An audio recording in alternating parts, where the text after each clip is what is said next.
Salam. Bugün sizlə obsessiv-kompulsiv pozuntudan danışacağıq. Obsessiv-kompulsiv pozuntu nədir? Obsessiyalar təkrarlanan düşüncələr, kompulsiyalar isə təkrarlanan hərəkətlərdir. Obsessiv-kompulsiv pozuntunun müalicəsində dünya səhiyyəsində psixiatrlar və psixoloqlar birlikdə fəaliyyət göstərir. Günümüzdə insanımızın ən böyük etdiyi səhv ondan ibarətdir ki, ya psixiatra tək müraciət edir, psixoloq olmur, ya psixoloqa müraciət edir, psixiatr olmur. Bunun üçün isə ən düzgün üsul psixoloq və psixiatrın həmin pasientlə birgə işləməsidir. Müalicə üsullarımız elmi əsaslı terapiyalara əsaslanmalıdır və bunun üçün biz obsessiv-kompulsiv pozuntunun müalicəsində koqnitiv-behavioral terapiyadan istifadə etməliyik. Koqnitiv-behavioral terapiya nə edir? Bizə necə kömək edir?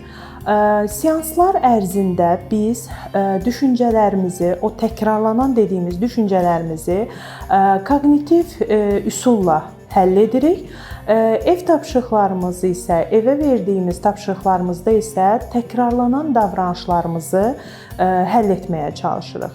Əgər ki, düzgün müalicə üsulu seçilmədikdə, düzgün terapiya üsulu seçilmədikdə pasientlərimizin seans vəziyyətləri düzəlmir və yaxud da əksinə daha da kəskinləşir.